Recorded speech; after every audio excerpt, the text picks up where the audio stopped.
بسم الله الرحمن الرحيم. ألف لام ميم.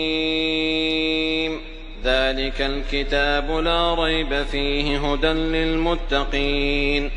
الذين يؤمنون بالغيب ويقيمون الصلاة ومما رزقناهم ينفقون والذين يؤمنون بما أنزل إليك وما أنزل من قبلك وبالآخرة هم يوقنون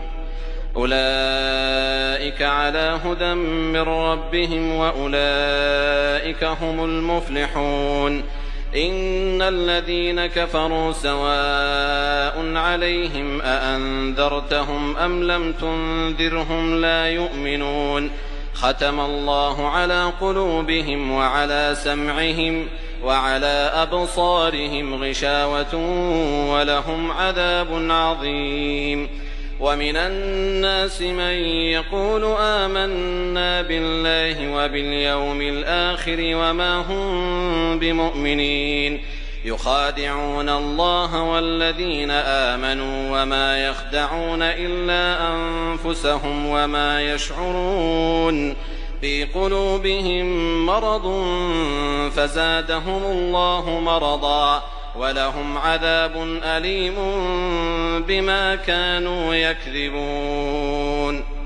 وإذا قيل لهم لا تفسدوا في الأرض قالوا إنما نحن مصلحون ألا إنهم هم المفسدون ولكن لا يشعرون وإذا قيل لهم آمنوا كما آمن الناس قالوا أنؤمن كما آمن السفهاء ألا إنهم هم السفهاء ولكن لا يعلمون وإذا لقوا الذين آمنوا قالوا آمنا وإذا خلوا إلى شياطينهم قالوا إنا معكم إنما نحن مستهزئون الله يستهزئ بهم ويمدهم في طغيانهم يعمهون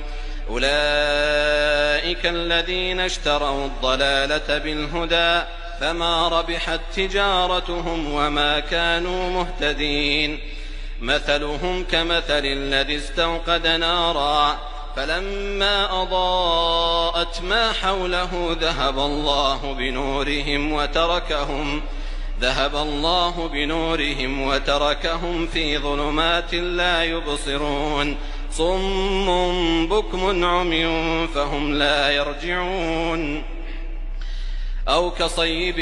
من السماء فيه ظلمات ورعد وبرق يجعلون أصابعهم في آذانهم من الصواعق حذر الموت والله محيط بالكافرين يكاد البرق يخطف أبصارهم كلما أضاء لهم مشوا فيه وإذا أظلم عليهم قاموا ولو شاء الله لذهب بسمعهم وأبصارهم إن الله على كل شيء قدير يا أيها الناس اعبدوا ربكم الذي خلقكم والذين من قبلكم لعلكم تتقون الذي جعل لكم الأرض فراشا والسماء بناء وأنزل من السماء ماء فأخرج به من الثمرات رزقا لكم فلا تجعلوا لله أندادا وأنتم تعلمون وإن كنتم في ريب مما نزلنا على عبدنا فأتوا بسورة من مثله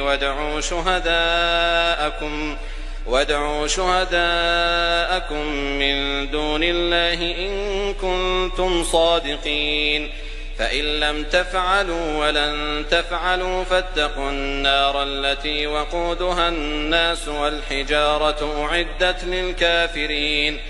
وبشر الذين آمنوا وعملوا الصالحات أن لهم جنات تجري من تحتها الأنهار كلما رزقوا منها من ثمرة رزقا قالوا هذا الذي رزقنا من قبل وأتوا به متشابها ولهم فيها أزواج مطهرة وهم فيها خالدون.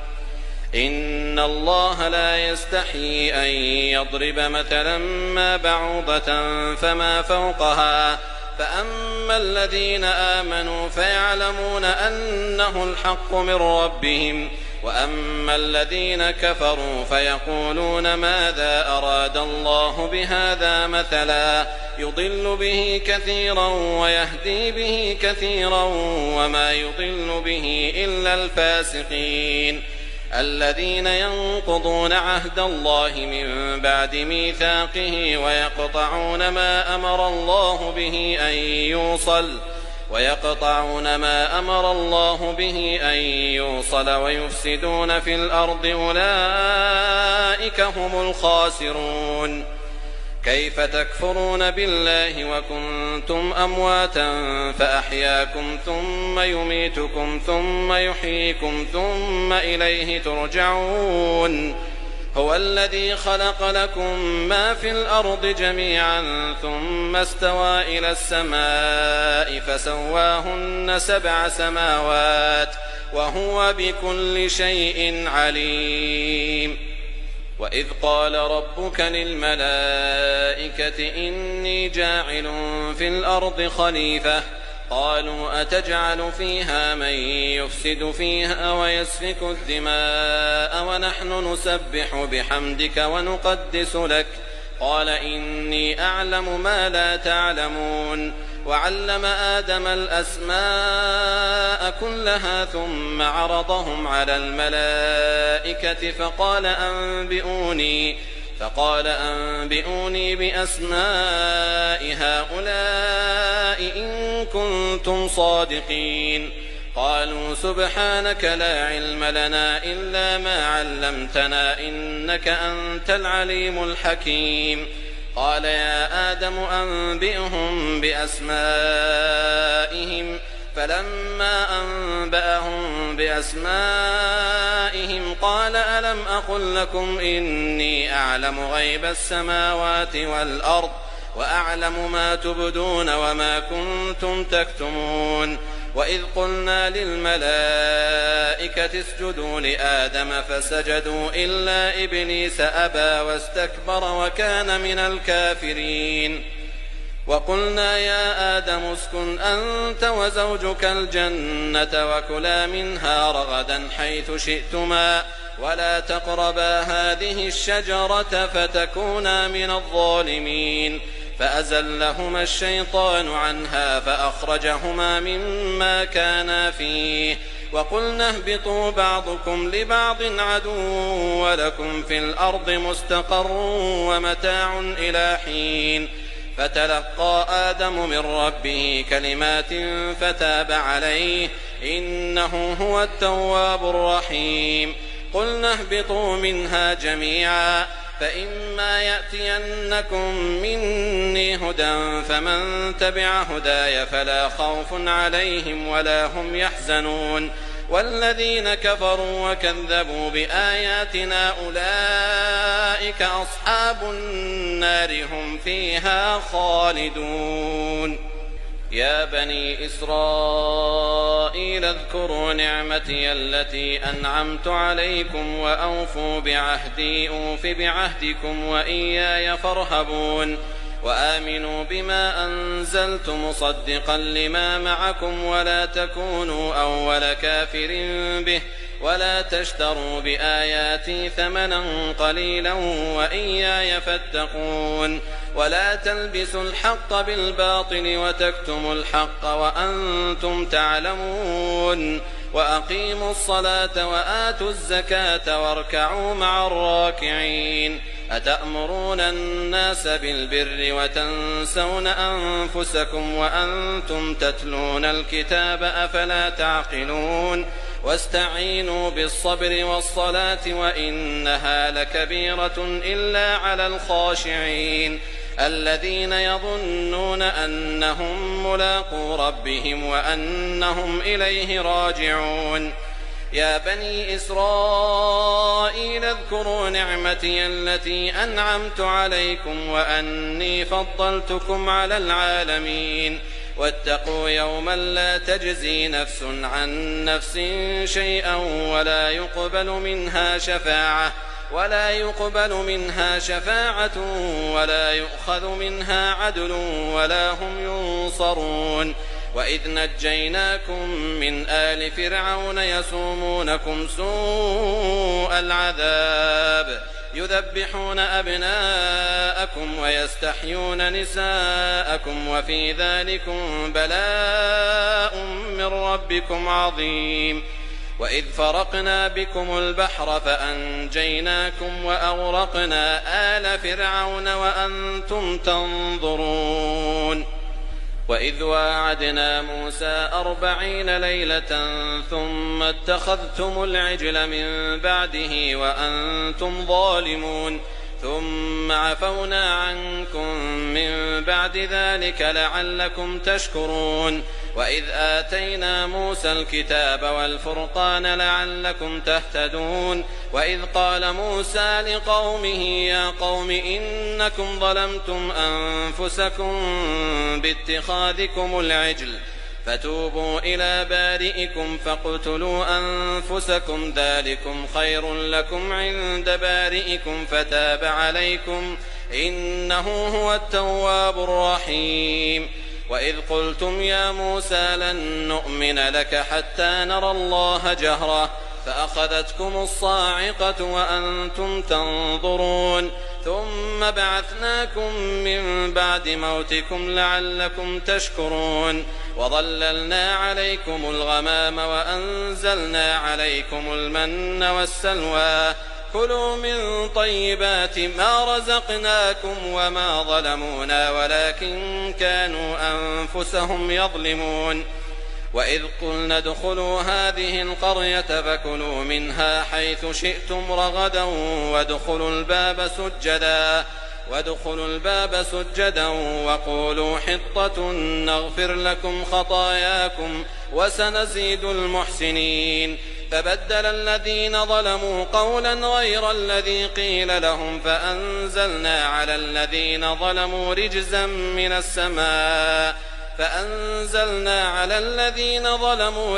من السماء بما كانوا يفسقون. وإذ استسقى موسى لقومه فقلنا اضرب بعصاك الحجر فانفجرت منه 12 عينا قد علم كل أناس مشربهم كلوا واشربوا من رزق الله ولا تعثوا في الأرض مفسدين. وإذ قلتم يا موسى لن نصبر على طعام واحد فادع لنا ربك يخرج لنا مما تنبت الأرض من بقلها وقثائها وفومها وعدسها وبصلها قال أتستبدلون الذي هو أدنى بالذي هو خير اهبطوا مصرا فإن لكم ما سألتم وضربت عليهم الذلة والمسكنة وباءوا بغضب من الله ذلك بأنهم كانوا يكفرون بآيات الله ويقتلون النبيين بغير الحق ذلك بما عصوا وكانوا يعتدون. إن الذين آمنوا والذين هادوا والنصارى والصابئين من آمن بالله واليوم الآخر وعمل صالحا فلهم أجرهم عند ربهم ولا خوف عليهم ولا هم يحزنون. وإذ أخذنا ميثاقكم ورفعنا فوقكم الطور خذوا ما آتيناكم بقوة واذكروا ما فيه لعلكم تتقون ثم توليتم من بعد ذلك فلولا فضل الله عليكم ورحمته لكنتم من الخاسرين. ولقد علمتم الذين اعتدوا منكم في السبت فقلنا لهم كونوا قردة خاسئين فجعلناها نكالا لما بين يديها وما خلفها وموعظة للمتقين. وإذ قال موسى لقومه إن الله يأمركم أن تذبحوا بقرة قالوا أتتخذنا هزوا قال أعوذ بالله أن أكون من الجاهلين. قالوا ادع لنا ربك يبين لنا ما هي قال إنه يقول إنها بقرة لا فارض ولا بكر عوان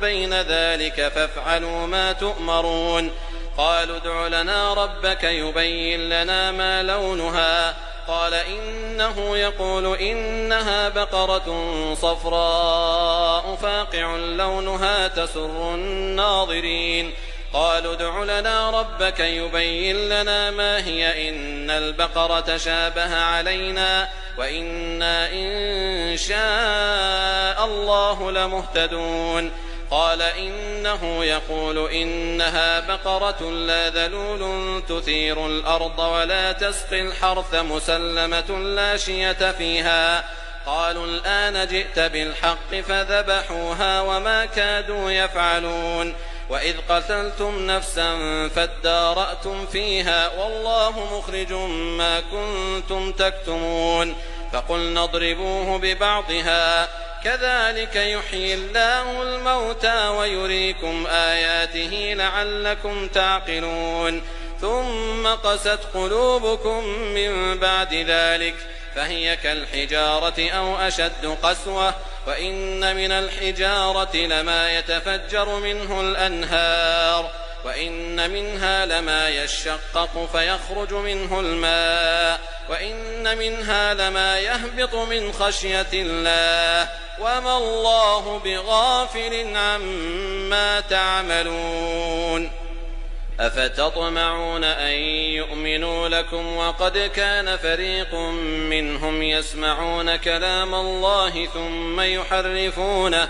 ثم يحرفونه من بعد ما عقلوه وهم يعلمون. وإذا لقوا الذين آمنوا قالوا آمنا وإذا خلا بعضهم إلى بعض قالوا أتحدثونهم بما فتح الله عليكم ليحاجوكم به عند ربكم أفلا تعقلون. أولا يعلمون أن الله يعلم ما يسرون وما يعلنون. ومنهم أميون لا يعلمون الكتاب إلا أماني وإن هم إلا يظنون. فويل للذين يكتبون الكتاب بأيديهم ثم يقولون هذا من عند الله ليشتروا به ثمنا قليلا فويل لهم مما كتبت أيديهم وويل لهم مما يكسبون. وقالوا لن تمسنا النار إلا أياما معدودة قل أتخذتم عند الله عهدا فلن يخلف الله عهده أم تقولون على الله ما لا تعلمون. بلى من كسب سيئة وأحاطت به خطيئته فأولئك أصحاب النار هم فيها خالدون. والذين آمنوا وعملوا الصالحات أولئك أصحاب الجنة هم فيها خالدون. وإذ أخذنا ميثاق بني إسرائيل لا تعبدون إلا الله وبالوالدين إحسانا وذي القربى واليتامى والمساكين وقولوا للناس حسنا وأقيموا الصلاة وآتوا الزكاة ثم توليتم إلا قليلا منكم وأنتم معرضون. وإذ أخذنا ميثاقكم لا تسفكون دماءكم ولا تخرجون أنفسكم من دياركم ثم أقررتم وأنتم تشهدون. ثم أنتم هؤلاء تقتلون أنفسكم وتخرجون فريقا منكم من ديارهم من ديارهم تظاهرون عليهم بالإثم والعدوان وإن يأتوكم أسارى تفادوهم وهو محرم عليكم إخراجهم أفتؤمنون ببعض الكتاب وتكفرون ببعض فما جزاء من يفعل ذلك منكم إلا خزي في الحياة الدنيا ويوم القيامة يردون إلى أشد العذاب وما الله بغافل عما تعملون أولئك الذين اشتروا الحياة الدنيا بالآخرة فلا يخفف عنهم العذاب ولا هم ينصرون. ولقد آتينا موسى الكتاب وقفينا من بعده بالرسل وآتينا عيسى ابن مريم البينات وأيدناه بروح القدس أفكلما جاءكم رسول بما لا تهوى أنفسكم استكبرتم ففريقا كذبتم وفريقا تقتلون وقالوا قلوبنا غلف بل لعنهم الله بكفرهم فقليلا ما يؤمنون ولما جاءهم كتاب من عند الله مصدق لما معهم وكانوا من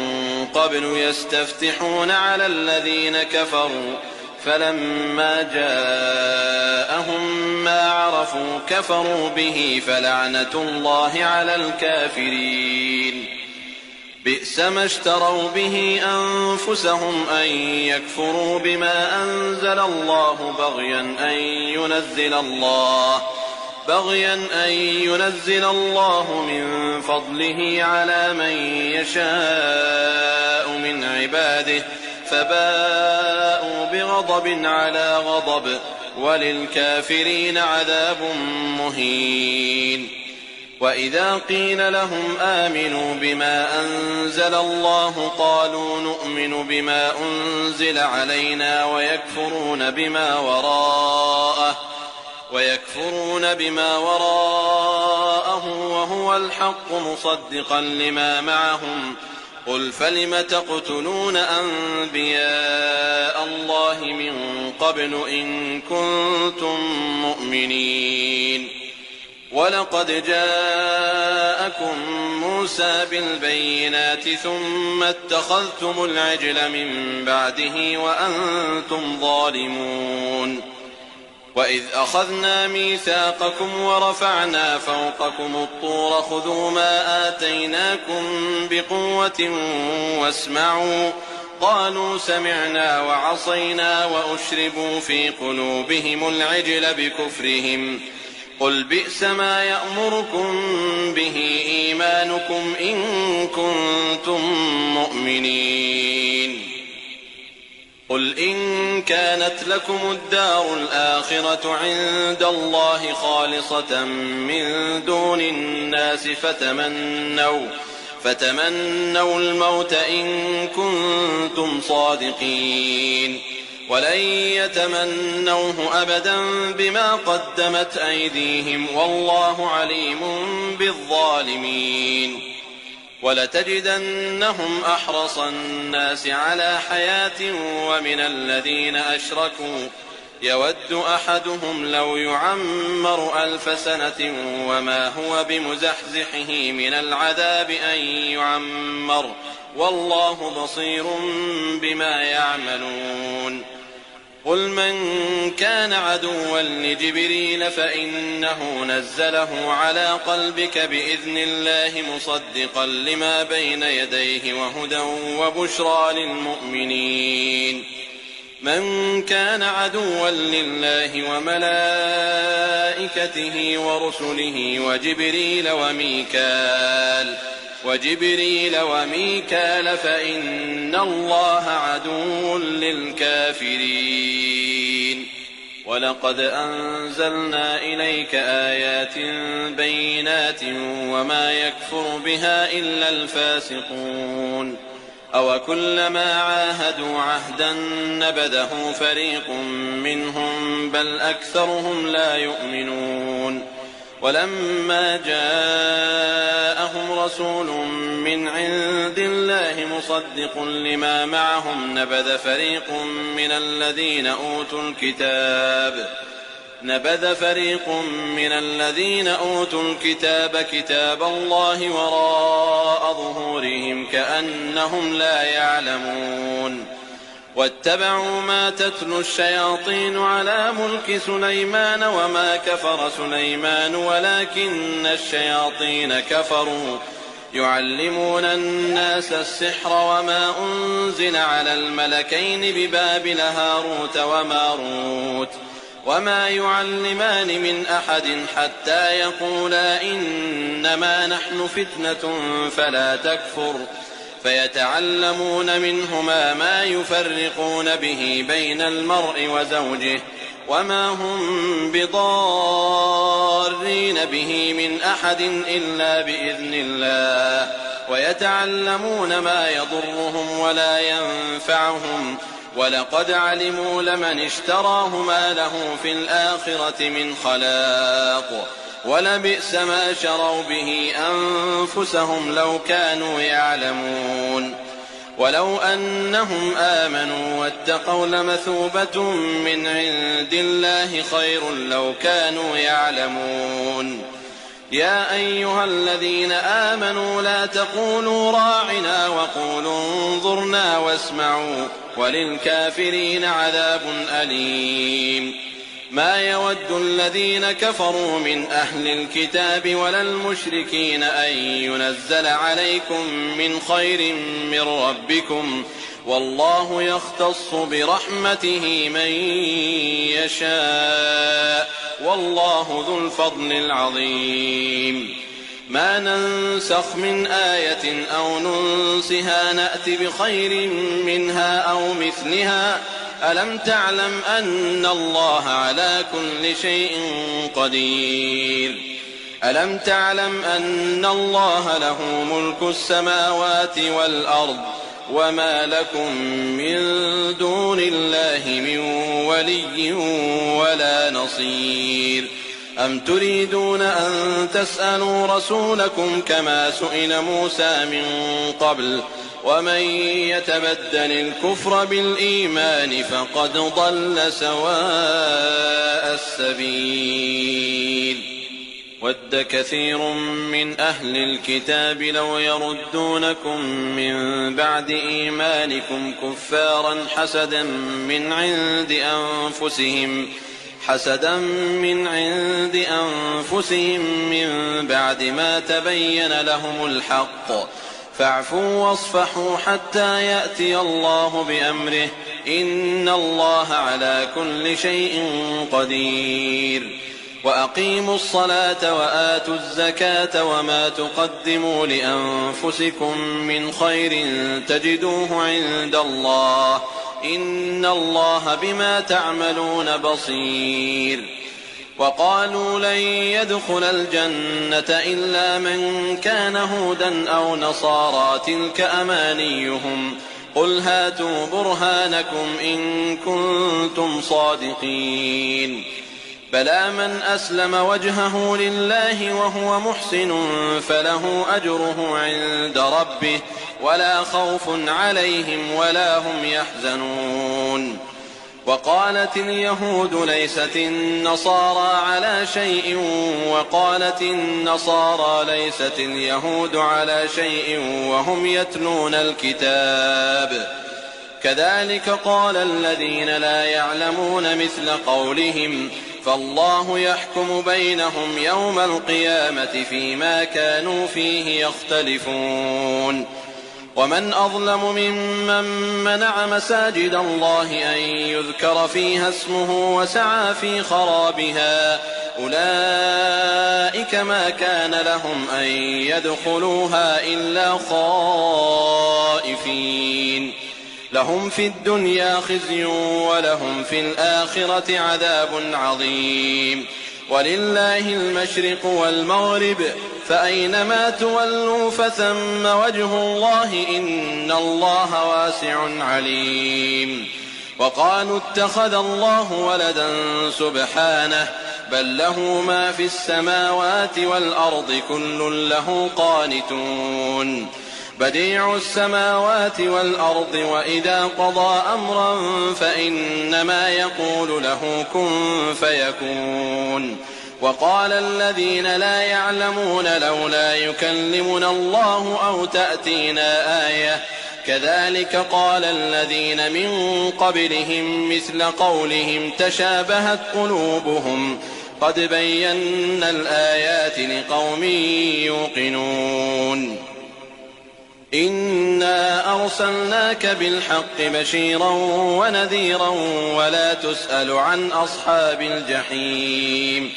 ولن ترضى عنك اليهود ولا النصارى حتى تتبع ملتهم قل إن هدى الله هو الهدى ولئن اتبعت أهواءهم بعد الذي جاءك من العلم ما لك من الله من ولي ولا نصير. الذين آتيناهم الكتاب يتلونه حق تلاوته أولئك يؤمنون به ومن يكفر به فأولئك هم الخاسرون. يا بني إسرائيل اذكروا نعمتي التي أنعمت عليكم وأني فضلتكم على العالمين. واتقوا يوما لا تجزي نفس عن نفس شيئا ولا يقبل منها عدل ولا تنفعها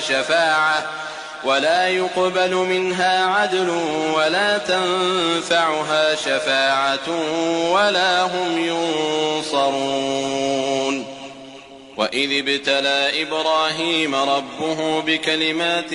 فأتمهن قال إني جاعلك للناس إماما قال ومن ذريتي قال لا ينال عهد الظالمين. وإذ جعلنا البيت مثابة للناس وأمنا واتخذوا من مقام إبراهيم مصلى وعهدنا إلى إبراهيم وإسماعيل أن طهرا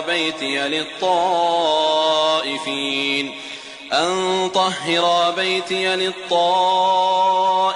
والعاكفين والركع السجود. وإذ قال إبراهيم رب اجعل هذا بلدا آمنا وارزق أهله من الثمرات من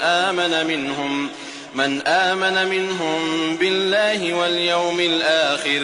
قال ومن كفر فأمتعه قليلا ثم أضطره إلى عذاب النار وبئس المصير. وإذ يرفع إبراهيم القواعد من البيت وإسماعيل ربنا تقبل منا إنك أنت السميع العليم ربنا واجعلنا مسلمين لك ومن ذريتنا أمة مسلمة لك وأرنا مناسكنا وتب علينا إنك أنت التواب الرحيم. ربنا وابعث فيهم رسولا منهم يتلو عليهم آياتك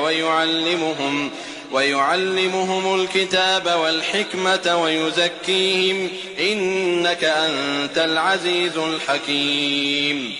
ومن يرغب عن ملة إبراهيم إلا من سفه نفسه ولقد اصطفيناه في الدنيا وإنه في الآخرة لمن الصالحين. إذ قال له ربه أسلم قال أسلمت لرب العالمين. ووصى بها إبراهيم بنيه ويعقوب يا بني إن الله اصطفى لكم الدين فلا تموتن إلا وأنتم مسلمون.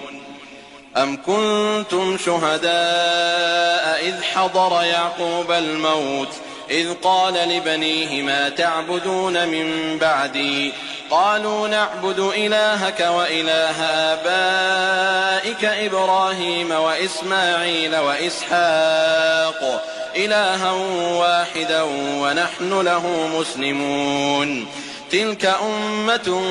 قد خلت لها ما كسبت ولكم ما كسبتم ولا تسألون عما كانوا يعملون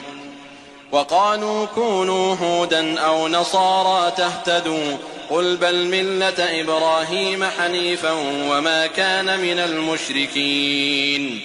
قولوا آمنا بالله وما أنزل إلينا وما أنزل إلى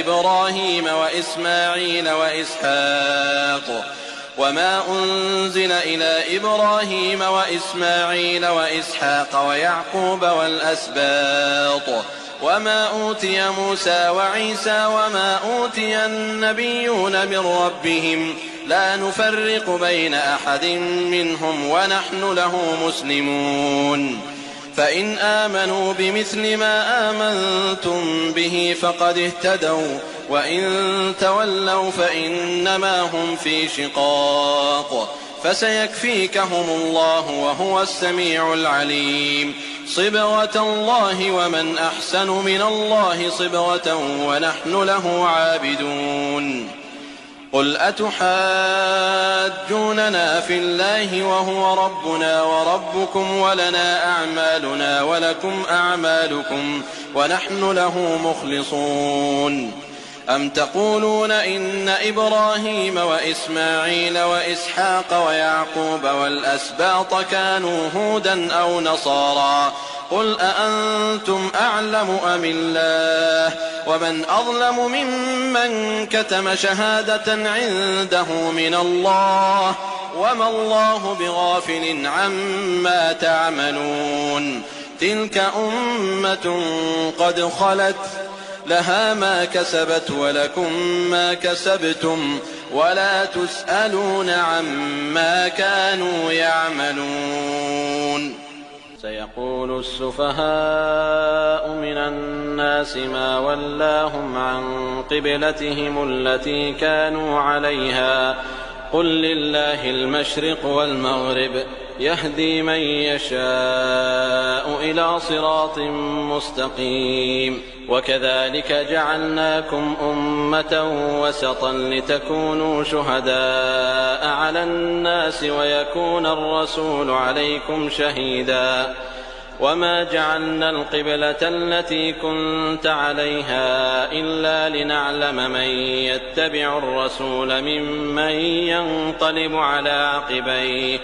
وإن كانت لكبيرة إلا على الذين هدى الله وما كان الله ليضيع إيمانكم إن الله بالناس لرءوف رحيم قد نرى تقلب وجهك في السماء فلنولينك قبلة ترضاها فول وجهك شطر المسجد الحرام وحيث ما كنتم فولوا وجوهكم شطره وإن الذين أوتوا الكتاب ليعلمون أنه الحق من ربهم وما الله بغافل عما يعملون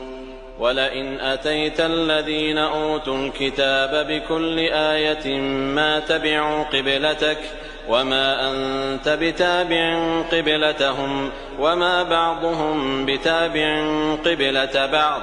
ولئن اتبعت أهواءهم من بعد ما جاءك من العلم إنك إذا لمن الظالمين الذين آتيناهم الكتاب يعرفونه كما يعرفون أبناءهم وإن فريقا منهم ليكتمون الحق وهم يعلمون الحق من ربك فلا تكونن من الممترين ولكل وجهة هو موليها فاستبقوا الخيرات أينما تكونوا يأت بكم الله جميعا إن الله على كل شيء قدير ومن حيث خرجت فول وجهك شطر المسجد الحرام وإنه للحق من ربك وما الله بغافل عما تعملون ومن حيث خرجت فول وجهك شطر المسجد الحرام وحيث ما كنتم فولوا وجوهكم شطره لئلا يكون للناس عليكم حجة إلا الذين ظلموا منهم فلا تخشوهم واخشوني ولأتم نعمتي عليكم ولعلكم تهتدون كما أرسلنا فيكم رسولا منكم يتلو عليكم آياتنا ويزكيكم ويعلمكم الكتاب والحكمة ويعلمكم ما لم تكونوا تعلمون فاذكروني أذكركم واشكروا لي ولا تكفرون يا أيها الذين آمنوا استعينوا بالصبر والصلاة إن الله مع الصابرين ولا تقولوا لمن يقتل في سبيل الله أموات بل أحياء ولكن لا تشعرون ولنبلونكم بشيء من الخوف والجوع ونقص من الأموال والأنفس والثمرات وبشر الصابرين الذين إذا أصابتهم مصيبة قالوا إنا لله وإنا إليه راجعون أولئك عليهم صلوات من ربهم ورحمة وأولئك هم المهتدون إن الصفا والمروة من شعائر الله فمن حج البيت أو اعتمر فلا جناح عليه أن يطوف بهما ومن تطوع خيرا فإن الله شاكر عليم إن الذين يكتمون ما أنزلنا من البينات والهدى من بعد ما بيناه للناس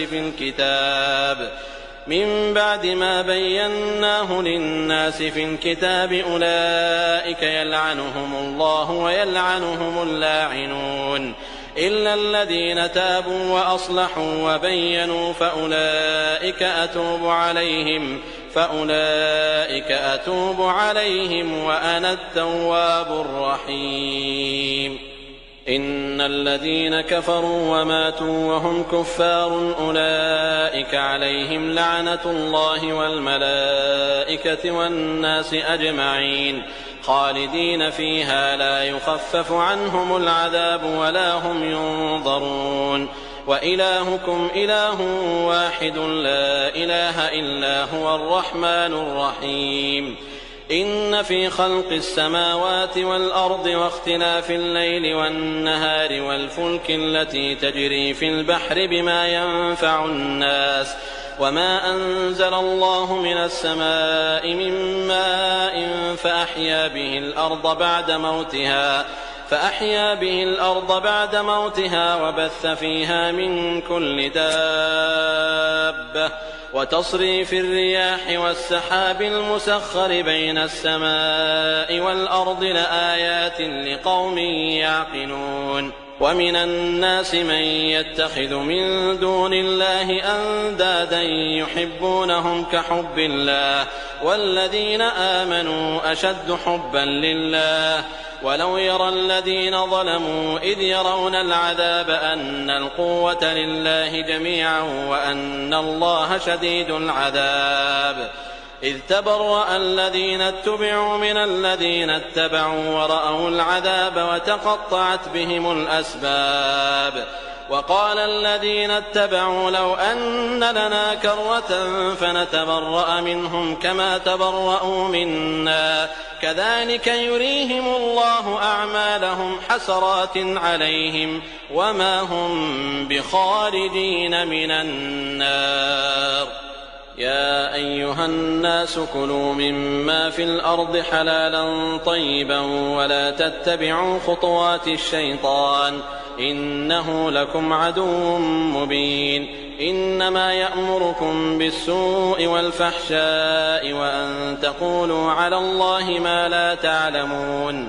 وإذا قيل لهم اتبعوا ما أنزل الله قالوا بل نتبع ما ألفينا عليه آباءنا أولو كان آباؤهم لا يعقلون شيئا ولا يهتدون ومثل الذين كفروا كمثل الذي ينعق بما لا يسمع إلا دعاء ونداء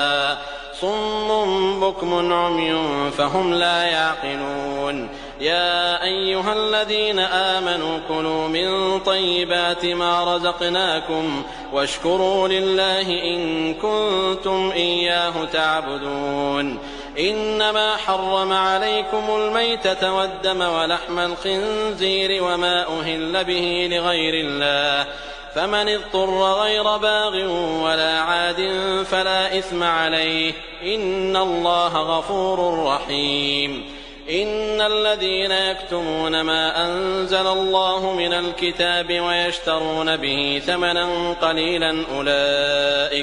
أولئك ما يأكلون في بطونهم إلا النار ولا يكلمهم الله يوم القيامة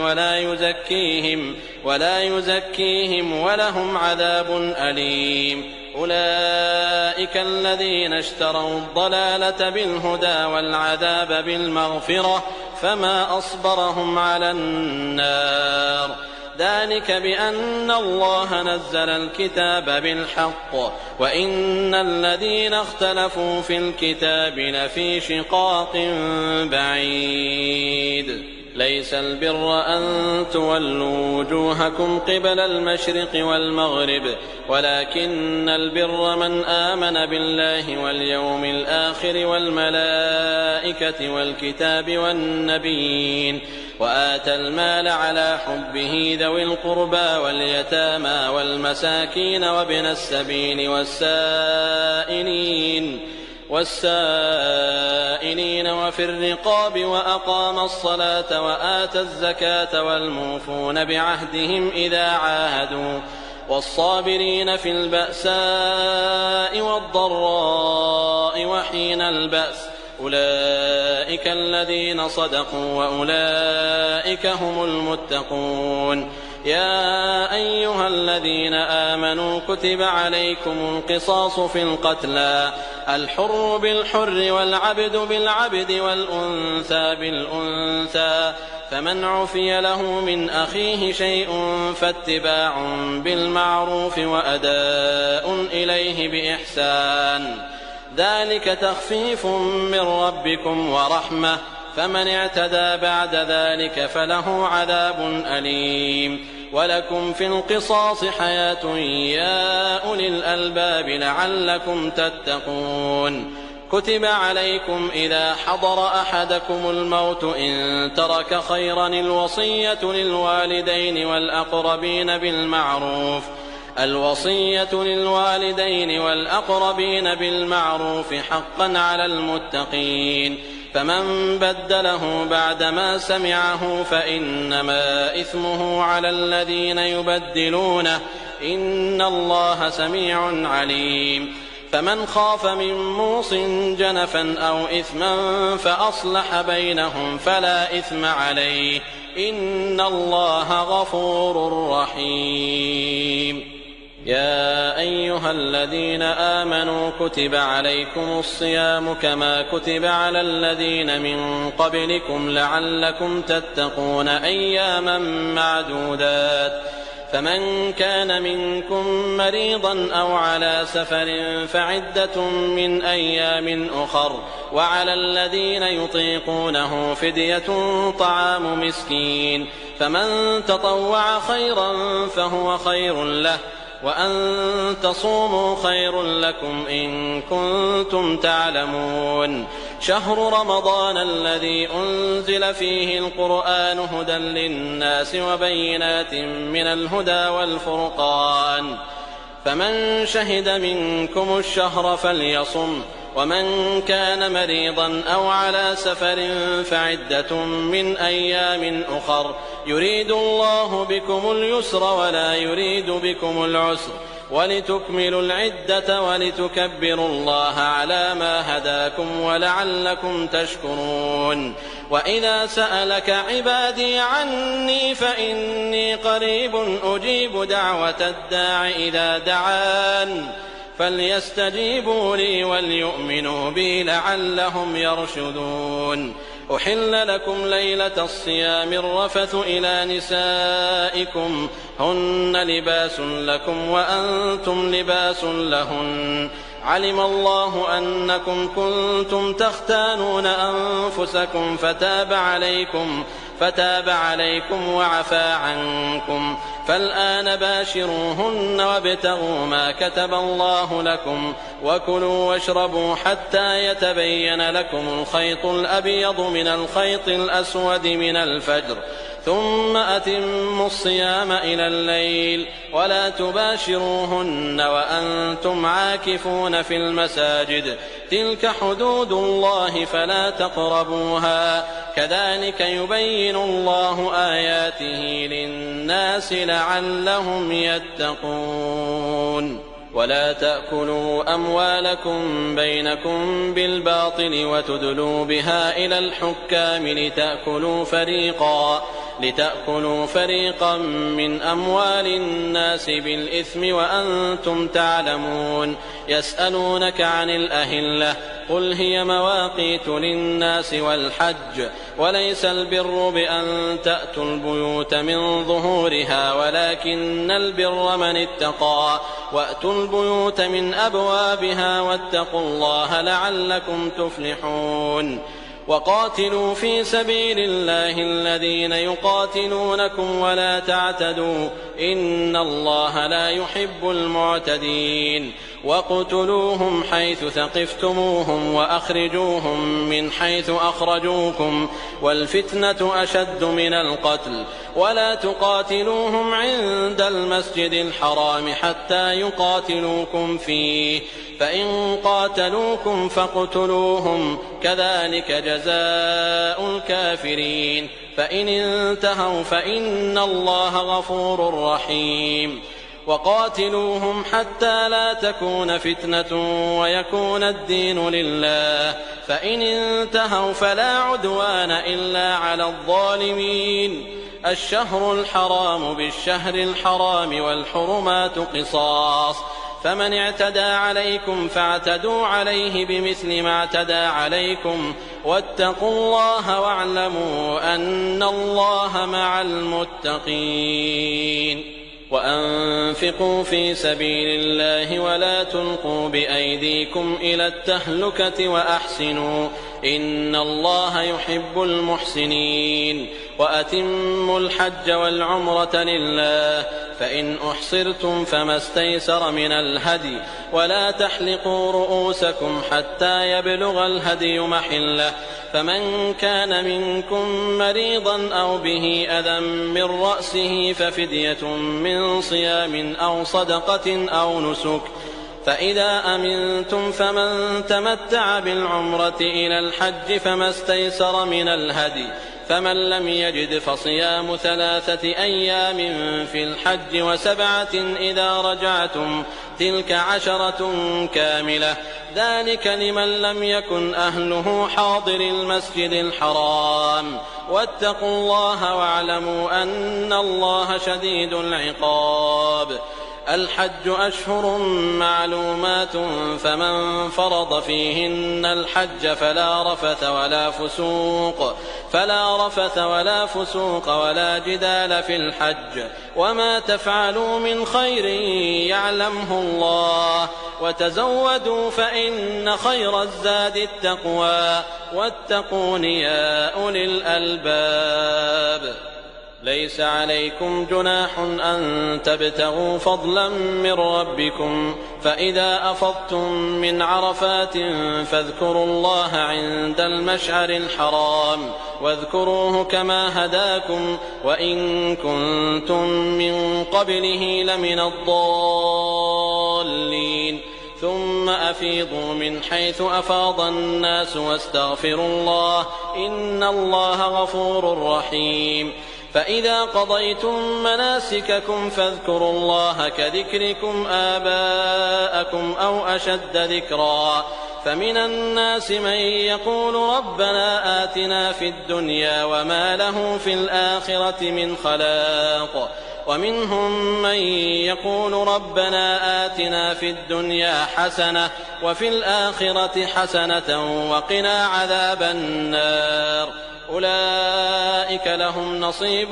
مما كسبوا والله سريع الحساب واذكروا الله في أيام معدودات فمن تعجل في يومين فلا إثم عليه ومن تأخر فلا إثم عليه لمن اتقى واتقوا الله واعلموا أنكم إليه تحشرون ومن الناس من يعجبك قوله في الحياة الدنيا ويشهد الله على ما في قلبه وهو ألد الخصام وإذا تولى سعى في الأرض ليفسد فيها ويهلك الحرث والنسل والله لا يحب الفساد وإذا قيل له اتق الله أخذته العزة بالإثم فحسبه جهنم ولبئس المهاد ومن الناس من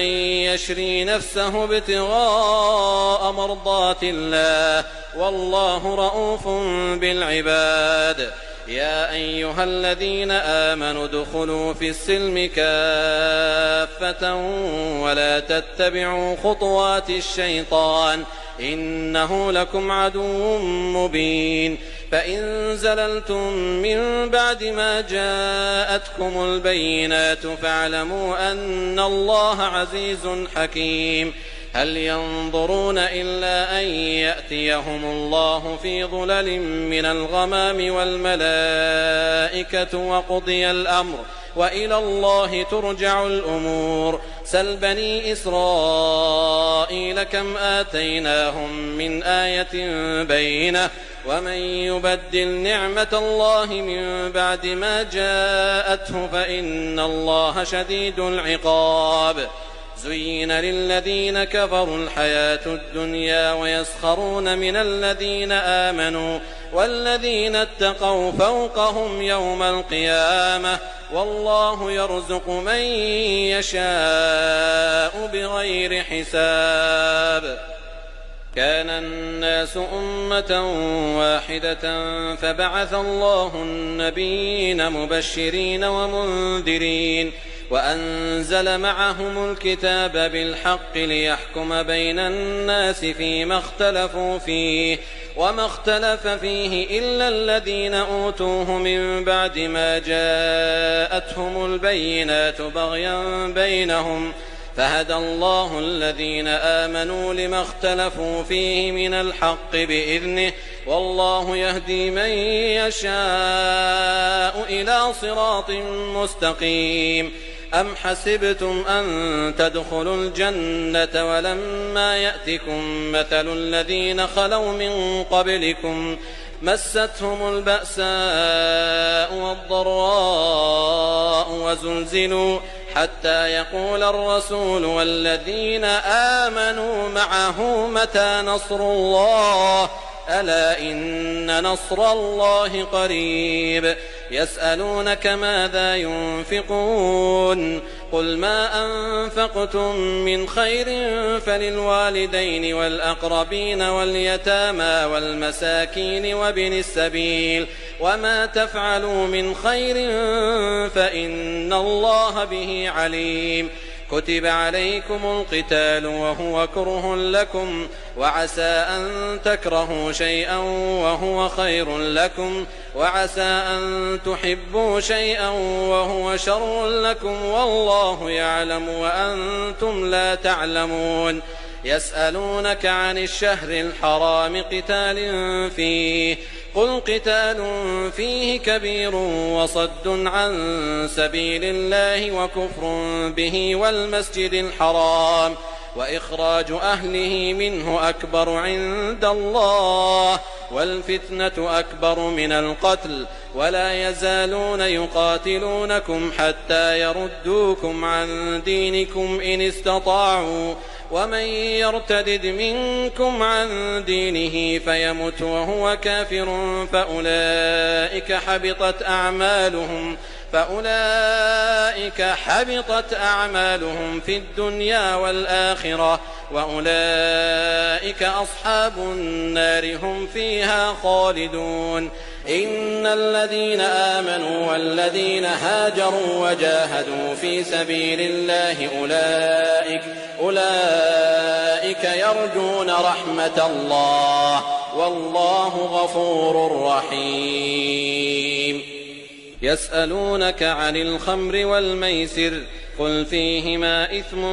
كبير ومنافع للناس وإثمهما أكبر من نفعهما ويسألونك ماذا ينفقون قل العفو كذلك يبين الله لكم الآيات لعلكم تتذكرون في الدنيا والآخرة. ويسألونك عن اليتامى قل إصلاح لهم خير وإن تخالطوهم فإخوانكم والله يعلم المفسد من المصلح ولو شاء الله لأعنتكم إن الله عزيز حكيم. ولا تنكحوا المشركات حتى يؤمن ولأمة مؤمنة خير من مشركة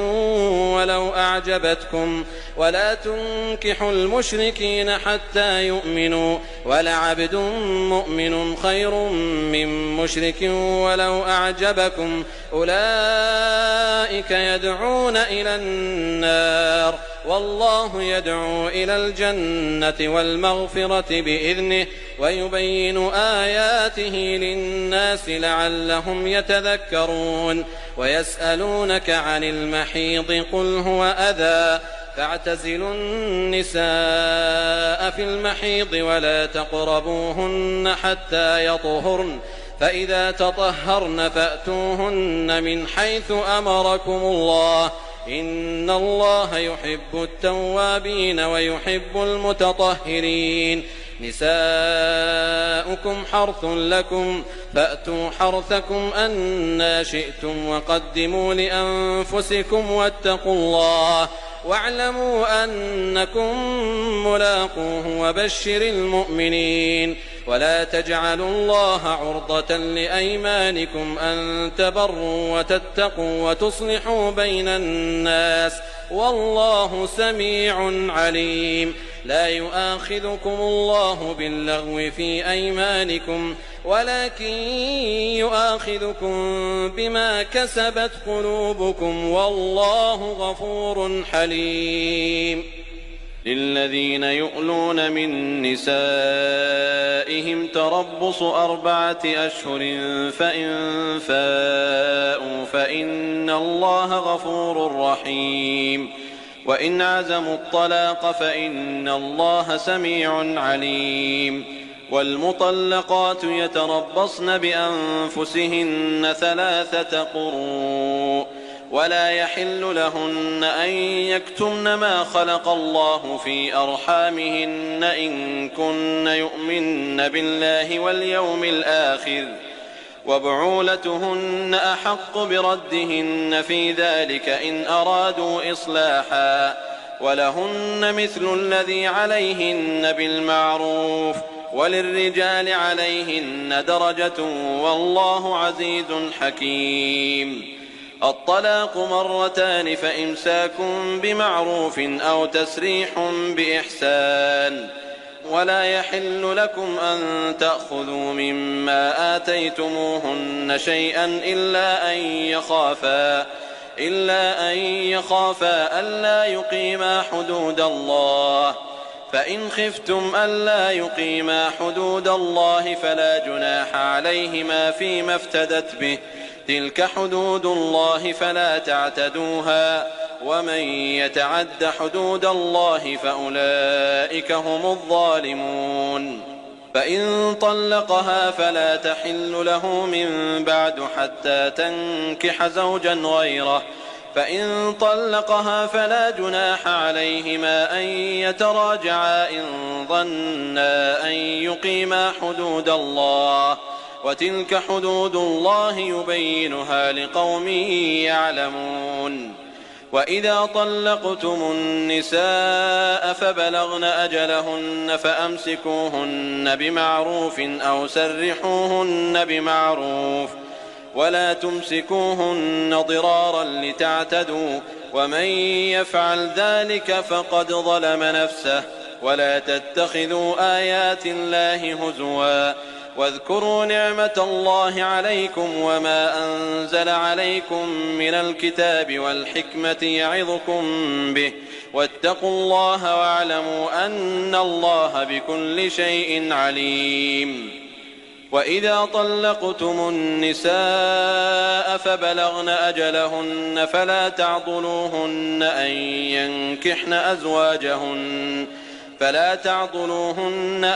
ينكحن أزواجهن إذا تراضوا بينهم بالمعروف ذلك يوعظ به من كان منكم يؤمن بالله واليوم الآخر ذلكم أزكى لكم وأطهر والله يعلم وأنتم لا تعلمون. والوالدات يرضعن أولادهن حولين كاملين لمن أراد أن يتم الرضاعة وعلى المولود له رزقهن وكسوتهن بالمعروف لا تكلف نفس إلا وسعها لا تضار والدة بولدها ولا مولود له بولده وعلى الوارث مثل ذلك فإن أرادا فصالا عن تراض منهما وتشاور فلا جناح عليهما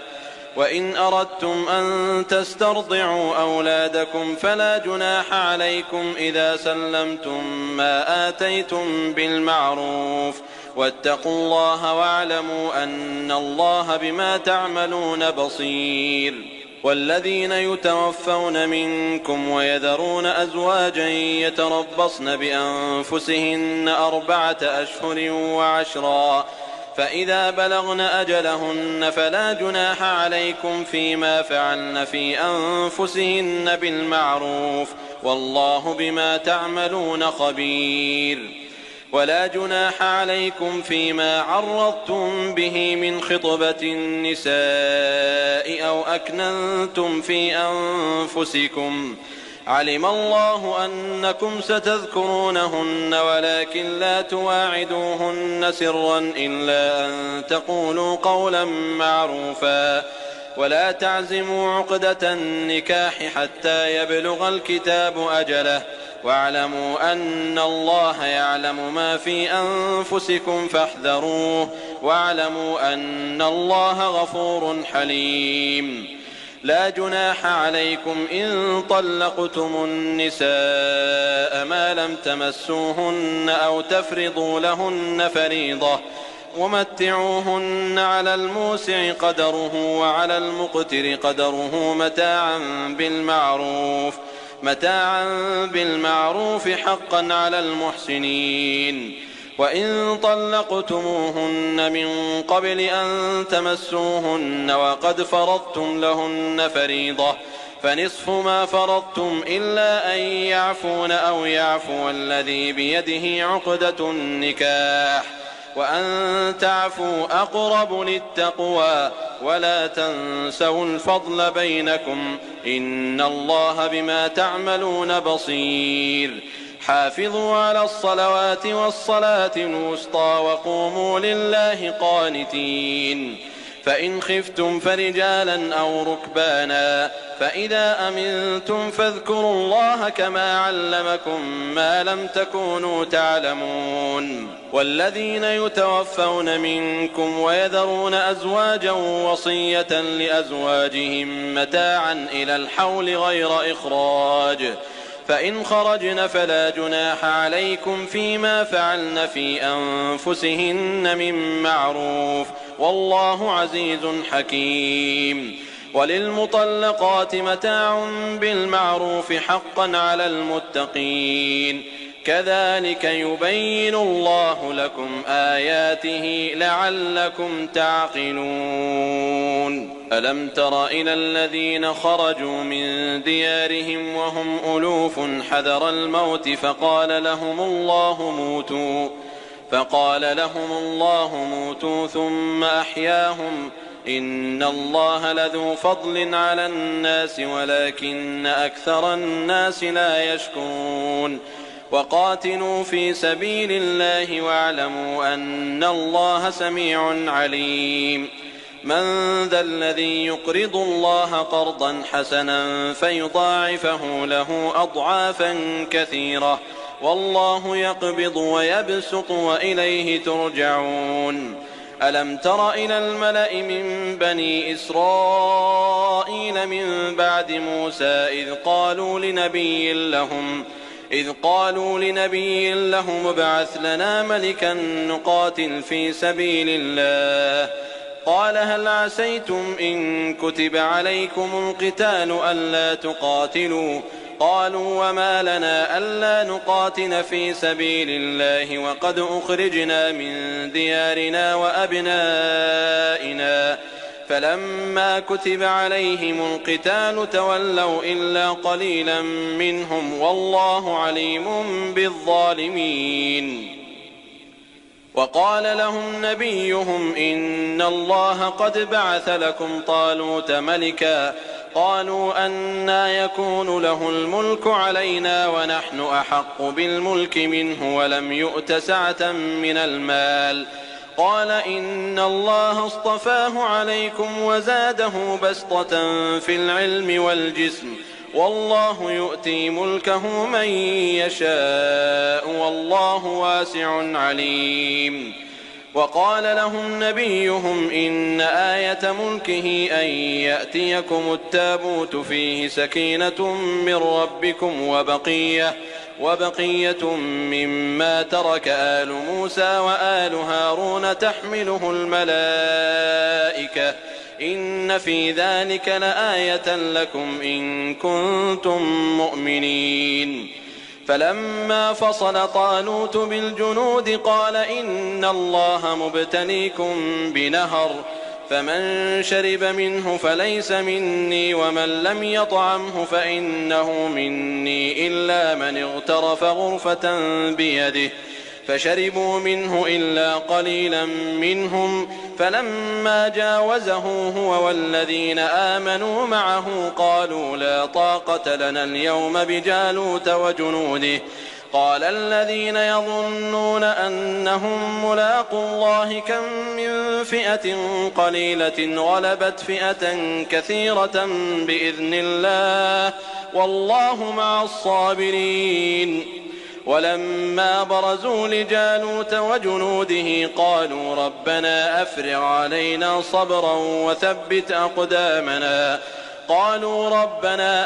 علينا صبرا وثبت أقدامنا وانصرنا على القوم الكافرين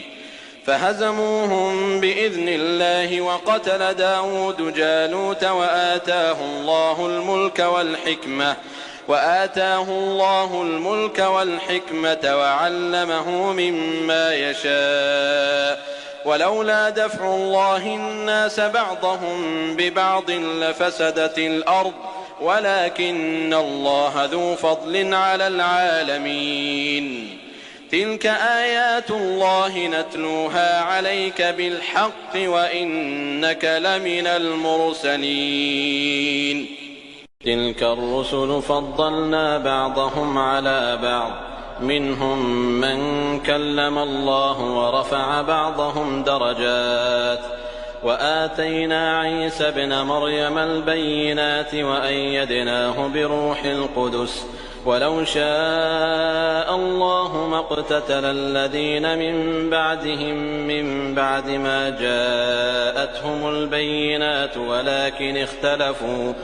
فمنهم من آمن ومنهم من كفر ولو شاء الله ما اقتتلوا ولكن الله يفعل ما يريد يا أيها الذين آمنوا أنفقوا مما رزقناكم من قبل أن يأتي يوم لا بيع فيه ولا خلة ولا شفاعة والكافرون هم الظالمون الله لا إله إلا هو الحي القيوم لا تأخذه سنة ولا نوم له ما في السماوات وما في الأرض من ذا الذي يشفع عنده إلا بإذنه يعلم ما بين أيديهم وما خلفهم ولا يحيطون بشيء من علمه إلا بما شاء وسع كرسيه السماوات والأرض ولا يئوده حفظهما وهو العلي العظيم. لا إكراه في الدين قد تبين الرشد من الغي فمن يكفر بالطاغوت ويؤمن بالله فقد استمسك بالعروة الوثقى لا انفصام لها والله سميع عليم. الله ولي الذين آمنوا يخرجهم من الظلمات إلى النور والذين كفروا أولياؤهم الطاغوت يخرجونهم من النور إلى الظلمات أولئك أصحاب النار هم فيها خالدون. ألم تر إلى الذي حاج إبراهيم في ربه أن آتاه الله الملك إذ قال إبراهيم ربي الذي يحيي ويميت قال أنا أحيي وأميت قال إبراهيم فإن الله يأتي بالشمس من المشرق فأت بها من المغرب فبهت الذي كفر والله لا يهدي القوم الظالمين. أو كالذي مر على قرية وهي خاوية على عروشها قال أنى يحيي هذه الله بعد موتها فأماته الله 100 عام ثم بعثه قال كم لبثت قال لبثت يوما أو بعض يوم قال بل لبثت 100 عام فانظر إلى طعامك وشرابك لم يتسنه وانظر إلى حمارك ولنجعلك آية للناس وانظر إلى العظام كيف ننشزها ثم نكسوها لحما فلما تبين له قال أعلم أن الله على كل شيء قدير. وإذ قال إبراهيم رب أرني كيف تحيي الموتى قال أولم تؤمن قال بلى ولكن ليطمئن قلبي قال فخذ 4 من الطير فصرهن إليك ثم اجعل على كل جبل منهن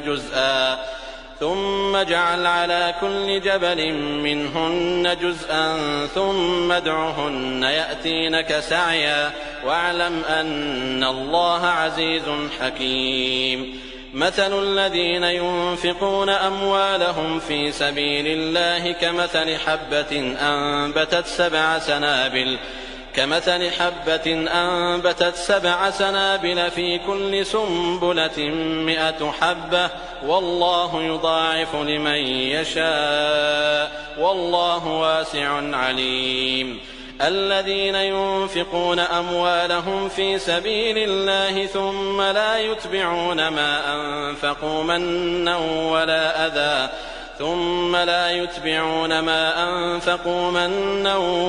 أذى لهم أجرهم عند ربهم ولا خوف عليهم ولا هم يحزنون. قول معروف ومغفرة خير من صدقة يتبعها أذى والله غني حليم. يا أيها الذين آمنوا لا تبطلوا صدقاتكم بالمن والأذى كالذي ينفق ماله رئاء الناس ولا يؤمن بالله واليوم الآخر فمثله كمثل صفوان عليه تراب فأصابه وابل فتركه صلدا لا يقدرون على شيء مما كسبوا والله لا يهدي القوم الكافرين. ومثل الذين ينفقون أموالهم ابتغاء مرضات الله وتثبيتا من أنفسهم كمثل جنة بربوة أصابها وابل فآتت أكلها ضعفين فإن لم يصبها وابل فطل والله بما تعملون بصير. أيود أحدكم أن تكون له جنة من نخيل وأعناب تجري من تحتها الأنهار له فيها من كل الثمرات وأصابه الكبر وله ذرية ضعفاء فأصابها إعصار فيه نار فاحترقت كذلك يبين الله لكم الآيات لعلكم تتفكرون. يا أيها الذين آمنوا أنفقوا من طيبات ما كسبتم ومما أخرجنا لكم من الأرض ولا تيمموا الخبيث منه تنفقون ولستم بآخذيه إلا أن تغمضوا فيه واعلموا أن الله غني حميد. الشيطان يعدكم الفقر ويأمركم بالفحشاء والله يعدكم مغفرة منه وفضلا والله واسع عليم. يؤتي الحكمة من يشاء ومن يؤت الحكمة فقد أوتي خيرا كثيرا وما يذكر إلا أولو الألباب. وما أنفقتم من نفقة أو نذرتم من نذر فإن الله يعلمه وما للظالمين من أنصار. إن تبدوا الصدقات فنعما هي وإن تخفوها وتؤتوها الفقراء فهو خير لكم ويكفر عنكم من سيئاتكم والله بما تعملون خبير. ليس عليك هداهم ولكن الله يهدي من يشاء وما تنفقوا من خير فلأنفسكم وما تنفقون إلا ابتغاء وجه الله وما تنفقوا من خير يوفى إليكم وأنتم لا تظلمون. للفقراء الذين أحصروا في سبيل الله لا يستطيعون ضربا في الأرض يحسبهم الجاهل أغنياء من التعفف تعرفهم بسيماهم لا يسألون الناس إلحافا وما تنفقوا من خير فإن الله به عليم. الذين ينفقون أموالهم بالليل والنهار سرا وعلانية فلهم أجرهم عند ربهم ولا خوف عليهم ولا هم يحزنون. الذين يأكلون الربا لا يقومون إلا كما يقوم الذي يتخبطه الشيطان من المس ذلك بأنهم قالوا إنما البيع مثل الربا وأحل الله البيع وحرم الربا فمن جاءه موعظة من ربه فانتهى فله ما سلف وأمره إلى الله ومن عاد فأولئك أصحاب النار هم فيها خالدون. يمحق الله الربا ويربي الصدقات والله لا يحب كل كفار أثيم. إن الذين آمنوا وعملوا الصالحات وأقاموا الصلاة وآتوا الزكاة لهم أجرهم عند ربهم ولا خوف عليهم ولا هم يحزنون. يا أيها الذين آمنوا اتقوا الله وذروا ما بقي من الربا إن كنتم مؤمنين فإن لم تفعلوا فأذنوا بحرب من الله ورسوله وإن تبتم فلكم رؤوس أموالكم لا تظلمون ولا تظلمون. وإن كان ذو عسرة فنظرة إلى ميسرة وأن تصدقوا خير لكم إن كنتم تعلمون. واتقوا يوما ترجعون فيه إلى الله ثم توفى كل نفس ما كسبت وهم لا يظلمون. يا أيها الذين آمنوا إذا تداينتم بدين إلى أجل مسمى فاكتبوه وليكتب بينكم كاتب بالعدل ولا يأب كاتب أن يكتب كما علمه الله فليكتب وليملل الذي عليه الحق وليتق الله ربه ولا يبخس منه شيئا فإن كان الذي عليه الحق سفيها أو ضعيفا أو لا يستطيع أن يمل هو فليملل وليه بالعدل واستشهدوا شهيدين من رجالكم فإن لم يكونا رجلين فرجل وامرأتان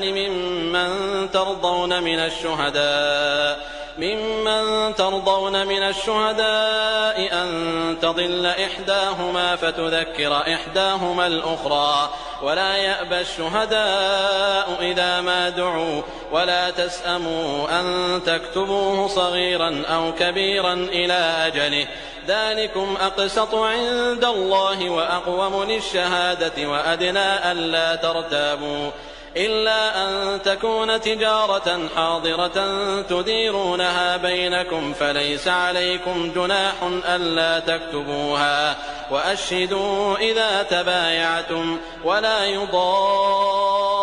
كاتب ولا شهيد وإن تفعلوا فإنه فسوق بكم واتقوا الله ويعلمكم الله والله بكل شيء عليم وإن كنتم على سفر ولم تجدوا كاتبا فرهان مقبوضة فإن أمن بعضكم بعضا فليؤد الذي اؤتمن أمانته وليتق الله ربه ولا تكتموا الشهادة ومن يكتمها فإنه آثم قلبه والله بما تعملون عليم لله ما في السماوات وما في الأرض وإن تبدوا ما في أنفسكم أو تخفوه يحاسبكم به الله فيغفر لمن يشاء ويعذب من يشاء والله على كل شيء قدير آمن الرسول بما أنزل إليه من ربه والمؤمنون كل آمن بالله وملائكته وكتبه ورسله لا نفرق بين أحد من رسله وقالوا سمعنا وأطعنا غفرانك ربنا وإليك المصير لا يكلف الله نفسا إلا وسعها لها ما كسبت وعليها ما اكتسبت ربنا لا تؤاخذنا إن نسينا أو أخطأنا ربنا ولا تحمل علينا إصرا كما حملته على الذين من قبلنا ربنا ولا تحملنا ما لا طاقة لنا به واعف عنا واغفر لنا وارحمنا أنت مولانا فانصرنا على القوم الكافرين